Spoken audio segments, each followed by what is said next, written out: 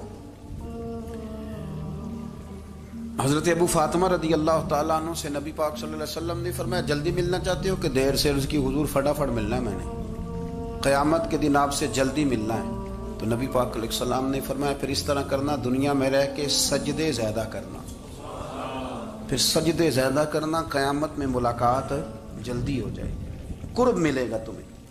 اپنے بچوں کے اندر دیکھیں نا، ہم شوق پیدا کرتے ہیں، ہمیں صحیح لفظ نہیں بولنے آتے پر ہم بچوں میں شوق پیدا کرتے ہیں کہ پتر ڈاکٹر بن جائے گا تو بڑا نفع کرے گا، تو لوگوں کی خدمت کرے گا، ملک و ملت کی خدمت کرے گا، تیرے ابا کا نام روشن ہوگا، تیرے دادا کی تعریفیں ہوں گی۔ ہم یہ ذوق پیدا کرتے ہیں۔ ہم اپنے نوجوانوں کے اندر یہ فکر پیدا کرتے ہیں، انہیں ہم سمجھاتے ہیں کہ میاں جب تم پڑھو گے، محنت کرو گے تو فلاں آدمی کی طرح تمہارا نام ہوگا۔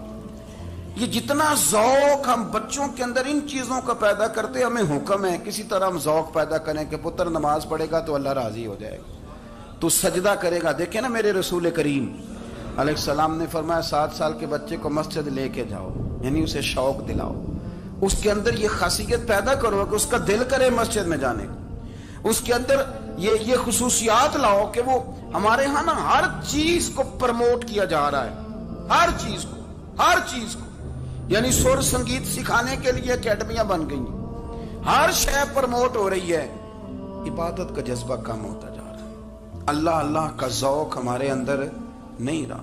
اور اتنا مشکل ہم نے اپنے لیے بنا لیا ہے کہ وہ بندہ جو بڑی زبردست مذہبی گفتگو کر رہا تھا اور تگڑی بات کر رہا تھا، کیا بات ہے، لیکن نماز کے بارے میں کمزوری دکھا جاتا ہے، نوافل کے بارے میں وہ چپکے سے نکل جاتا ہے۔ امام احمد بن حنبل رحمۃ اللہ تعالی علیہ،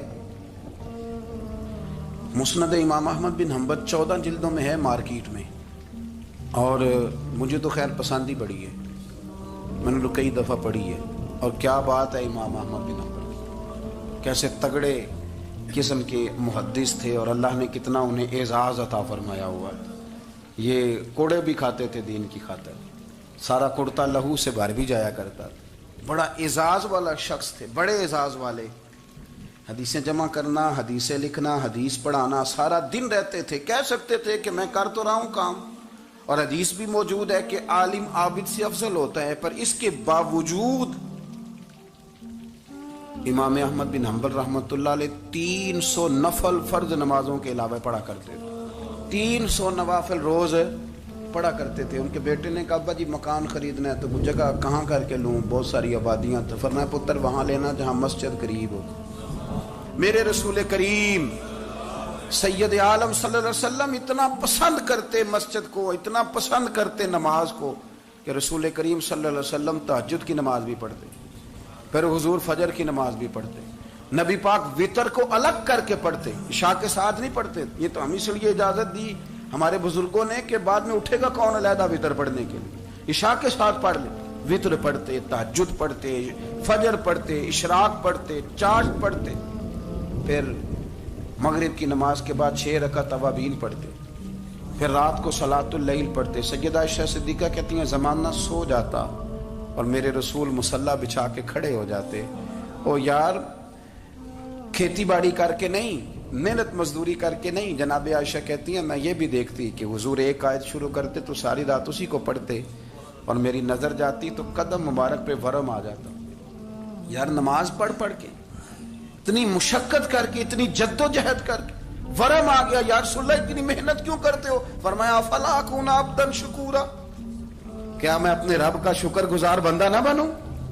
صحابہ کا ذوق عبادتوں کا، ریاضتوں کا، تلاوتوں کا، طبیعت ہے ان کی، وہ ایک دوسرے کو، حضرت مولا علی شیر خدا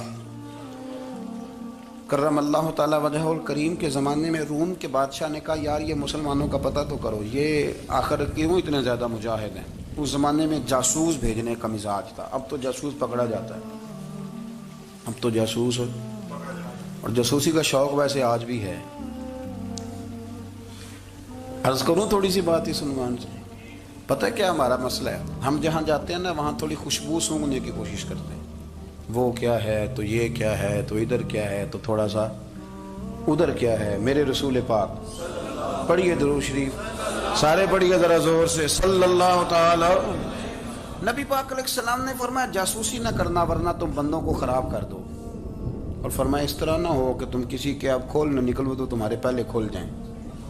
یہ جو ذوق ہے نا یہ ختم کریں, چھوڑیں. مطلب آپ کس چکر میں پڑے ہوئے ہیں؟ اتنی زیادہ توجہ کرنے کی کیا ضرورت ہے؟ انہیں کام سے کام رکھیں. اس میں بندہ تھوڑا سا نا آسان رہتا ہے.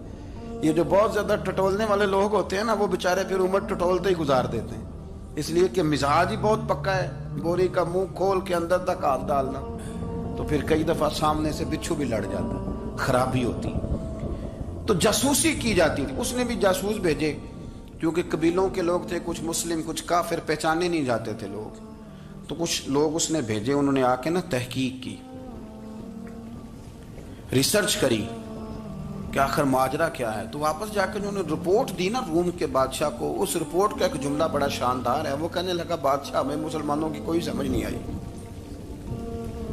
ہمیں کوئی سمجھ نہیں آئی. انہوں نے کہا کیوں نہیں سمجھ آئی؟ کہنے لگے یار عجیب بندے ہیں, جب رات مسلح پہ بیٹھتے ہیں تو یوں لگتا ہے ان کا دنیا سے رشتہ ہی کوئی نہیں, کوئی کسی کو نہیں جانتا. کوئی اپنے دکھ سنا کے رو رہا ہے, کوئی اپنی بات کر کے رو رہا ہے. لگتا ہے کہ ان کا کوئی رشتہ ہے ہی نہیں جب مسلح پہ بیٹھتے ہیں. اور فرمایا جب سویرے یہ جہاد کرنے نکلتے ہیں تو لگتا ہے ان سے زیادہ دلیر ہی کوئی نہیں. حالانکہ جو مسلحوں پہ رونے دھونے کے لوگ ہوتے ہیں وہ کئی دفعہ جہاد میں کام نہیں کرتے, لیکن عجیب لوگ ہیں کہ رات کے راہب ہیں, دن کے مجاہد ہیں, کوئی سمجھ نہیں آتی. میرے عزیز ان لوگوں نے مسلح آباد کر کے رکھا, تلاوتیں ان کا ذوق رہی, منزل روز پڑھنا, اسباق پڑھنا, وظائف پڑھنا یہ ان کا ذوق رہا. اعلیٰ حضرت بریلوی رحمت اللہ نے 1000 کتاب لکھی ہے, لیکن الوظیفۃ الکریمہ کے نام سے جو وہ صبح و شام وظائف پڑھتے تھے وہ الگ انہوں نے ان کو بیان کیا, پابندی کے ساتھ اپنی اللہ اللہ کرتے. شیخ شہاب الدین سہروردی رحمت اللہ علیہ اس پر ایک بندے نے اعتراض کیا. اس نے کہا جی آپ کس قسم کے صوفی ہیں, مرید بیٹھے ہیں اور آپ وہاں نفل پڑھ رہے ہیں.